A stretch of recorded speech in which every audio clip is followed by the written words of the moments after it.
Hello dear friends, welcome to Sobhit Agarwal classes. आप सभी का सोभित अग्रवाल क्लासेस में बहुत बहुत स्वागत है।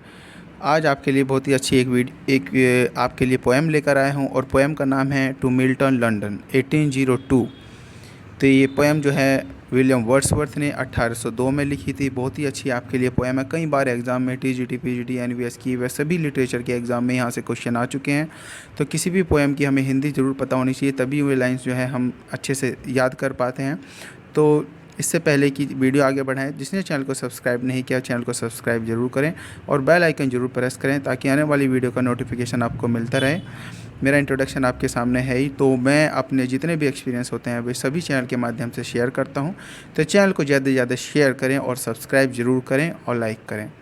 टू मिल्टन, देखिए ये पोएम जैसे कि नाम से ही सजेस्ट है कि ये मिल्टन के ही लिखी हुई पोएम है और ये लिखी है विलियम वर्ड्सवर्थ ने। और ये विलियम वर्ड्सवर्थ ने लिखी थी 1802 में। ये बहुत ही फेमस एक सोनेट है इनके द्वारा जो लिखी गई थी। और ये कब लिखी थी उन्होंने? It was written during the same visit to London. ये लंदन में जब एक विजिट इन्होंने की थी, जब ये लंदन में गए थे, तो 1802 में, सितंबर 1802 में इन्होंने ये पोएम जो है वो कंपोज़ की थी अपने लंदन विजिट के समय पर। तो इस पोएम में क्या है, उन्होंने जॉन मिल्टन की काफ़ी तारीफ़ की है। उन्होंने कहा है कि जैसे कि अब इंग्लिश के जो पीपल हैं, जो इंग्लैंड में जो पीपल हैं, चाहे वो प्रीस्ट हैं, चाहे सोल्जर हैं, चाहे राइटर्स हैं, चाहे एरिस्टोक्रेट्स हैं, उन सब ने अपने स्पिरिचुअल हैप्पीनेस जो है वो छोड़ दी है और वो सभी सेल्फ सेंटर्ड बन गए हैं। वो सभी अपने ही बारे में सोचते हैं, समाज के बारे में कुछ नहीं सोचते। तो वो सब चीज़ें यहाँ पर बताई हुई है कि आज के समय में हमें मिल्टन जैसे लोगों की ज़रूरत है, मिल्टन जैसे पोएट की ज़रूरत है। तो देखिए क्या है, पहली लाइन देखते हैं। Milton thou should be living at this hour. Milton, तुम्हें इस समय, इस क्षण जिंदा रहना चाहिए था, जीवित रहना चाहिए था। मतलब कि तुम्हारे जैसे व्यक्ति की आज इंग्लैंड में बहुत ज़्यादा ज़रूरत है। England had need of thee. Need of thee, thee का मतलब है, दी का मतलब होता है तुम्हें, तुम्हारी। इंग्लैंड को आज तुम्हारी आवश्यकता है। सी इज़ अ फेन। फेन क्या होता है यहाँ पर? दलदल इसका अर्थ है। और स्टेगनेंट होता है मोशनलेस, वाटर, पानी। तो इंग्लैंड जो है इस समय दलदल बन गया है ऐसे, और वहाँ पर ऐसा पानी है जो कि मोशनलेस है, जिसमें गति नहीं है। जो पानी खराब हो चुका होता है, जिसमें गति नहीं होती, वो बेकार पानी हो जाता है। तो उसी की यहाँ पर तुलना की है इंग्लैंड से।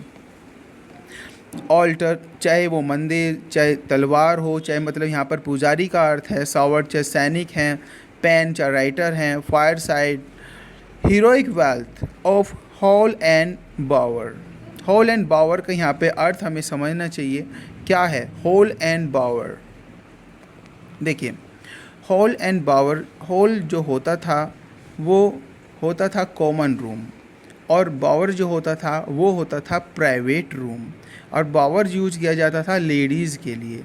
और हॉल एंड बावर इंग्लैंड में ये महल थे जहाँ पर मुख्य अट्रैक्शन था, और यहीं पर जितने भी रूल्स थे वो बनाए जाते थे। तो वो कह रहा है यहाँ पर विलियम वर्ड्सवर्थ कि इंग्लैंड इस समय मोशनलेस वाटर से भरा हुआ है, दलदल यहाँ पर बन चुका है। चाहे altar, sword, pen, fireside, वो सभी heroic wealth of hall and bower, जो वेल्थ थी हमारी, जो इंग्लैंड की वेल्थ थी, जो ताकत थी, जो समृद्धि थी, है फॉरफिटेड होता है, भुला दिया गया।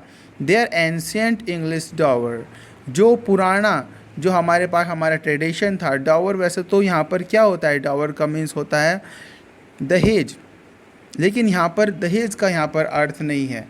जो चीज़ें हमें पुराने लोगों से, ओल्ड ट्रेडिशन मिला हुआ है, जो हमें मिली हुई है चीज़ें पुराने लोगों से, वो चीज़ यहाँ पर बताया हुआ है कि जो इंग्लैंड है उसने सभी चीज़ें, जो altar, sword and pen, fireside, वो सभी ने जो हीरोइक वेल्थ जो थी हॉल एंड बावर की, वो भुला दी गई है।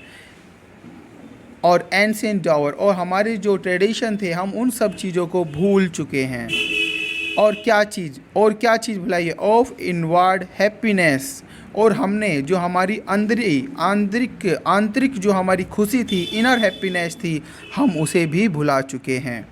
तो यहाँ पर विलियम वर्ड्सवर्थ बता रहे हैं कि इंग्लैंड जो है वो पूरा मेटेरियलिस्टिक बन गया है, चाहे वो पुजारी हों, सोल्जर्स हों, राइटर हों, एरिस्टोक्रेट्स हों। फायरसाइड एरिस्टोक्रेट्स हों, चाहे कोई भी है, वो सभी के सभी उनके अंदर स्पिरिचुअलिटी की कमी हो गई है, स्पिरिचुअल हैप्पीनेस नहीं है, वो सभी सेल्फ सेंटर्ड बन गए हैं। वो क्या कह रहा है, वी आर सेल्फिश मैन। अब यहाँ पर कह रहा है कि इस समय इंग्लैंड के लोग सेल्फिश हो गए हैं, हम सभी सेल्फिश हैं। Raise up arm return to us again. Raise up arm, अपने हाथ उठाओ और हमारे पास दोबारा से वापस आ जाओ। गिव अस मैनर, और हमें मैनर दो, जो मैनर्स तुम्हारे पास थे हमें वो मैनर्स चाहिए, वर्च्यू चाहिए, फ्रीडम चाहिए। तुम फ्रीडम के लिए कितना लड़े थे, अब किसी को उन सब चीज़ों की चिंता नहीं है। तुमने वो सब चीज़, हमें वो सब चीज़ चाहिए, मैनर्स चाहिए, वर्च्यू चाहिए, फ्रीडम चाहिए, पावर चाहिए जो तुम्हारे पास थी।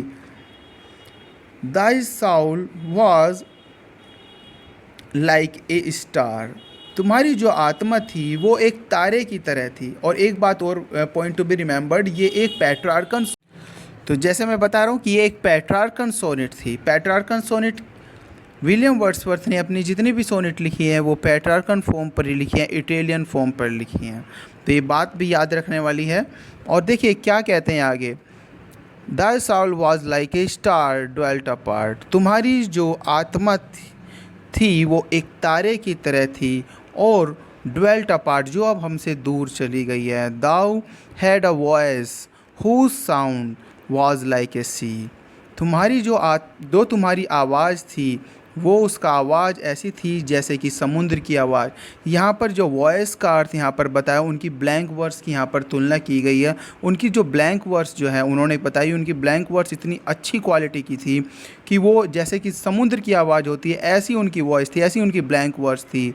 प्योर, और वो उनके अंदर कितनी प्योरिटी थी, उनके वर्क में कितनी प्योरिटी थी कि वो necked haven, majestic, free.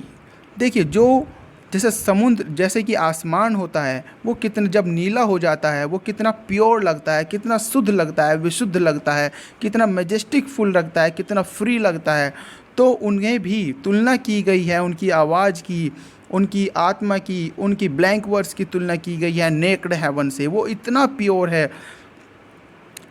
So did thou travel on life's common way. देखिए ये अच्छी लाइन है, उन्होंने कहा था जॉन मिल्टन जो थे वो कॉमन वस्तुओं से भी और सामान्य लोगों से भी वो दूर नहीं थे। वो हमेशा, एक बार इवन 1642 की बात है, उन्होंने शू रिपेयर का भी काम किया था। तो यहाँ पर वही चीज़ यहाँ पर बताई हुई है, did thou travel on life's common way, तुम कभी भी कॉमन वे से भी दूर नहीं जाते थे, वहाँ पर भी तुम हमेशा साथ जुड़े रहते थे लोगों से। इन चीयरफुल गोल्ड लाइनेस, तुम जब चीयरफुल की बात करें, तुम ईश्वरीय थे, तुम ईश्वर की तरह थे, तुम ईश्वर के बहुत ज़्यादा करीब थे, तुम्हारी आत्मा बिल्कुल पवित्र थी, तुम ईश्वर के करीब थे, तुम सामान्य लोगों के साथ भी हमेशा मिलजुल कर रहते थे। Yet thy heart lowest duty own her self did ले, इन्होंने कहा है जो तुम्हारा हृदय है, तुमने कभी जो लो ड्यूटी होती है, जो नीचा कार्य होता है, जैसे कि मैंने अभी बताया उन्होंने शू रिपेयर का भी काम किया है 1642 में। तो यही बात यहाँ पर विलियम वर्ड्सवर्थ कहते हैं, जो तुम्हारा दिल है वो तुम्हारे सामने कोई भी काम छोटा नहीं था, तुमने हमेशा ही ना तो छोटा देखा है ना बड़ा देखा, हर कार्य को तुमने अपने पूरे मन से किया हुआ है, भले वो छोटा कार्य हो, तुम हमेशा साधारण लोगों के साथ भी जुड़े रहते थे। तो यहाँ पर मिल्टन ने विलियम वर्ड्सवर्थ की इस पोएम में बहुत ज़्यादा अच्छे से तारीफ़ की हुई है। आई होप आपने ये वीडियो जो है एंजॉय की होगी। तो जिसने चैनल को सब्सक्राइब नहीं किया, चैनल को सब्सक्राइब जरूर करें और बेल आइकन जरूर प्रेस करें। और बहुत ही इंपॉर्टेंट वीडियो है, बहुत ही इंपॉर्टेंट ये टॉपिक है TGT और PGT के लिए और सभी NVS KVS कोई भी लिटरेचर का एग्ज़ाम है। आई होप वीडियो आपने एंजॉय की होगी। जिसने चैनल को सब्सक्राइब नहीं किया, चैनल को सब्सक्राइब जरूर करें।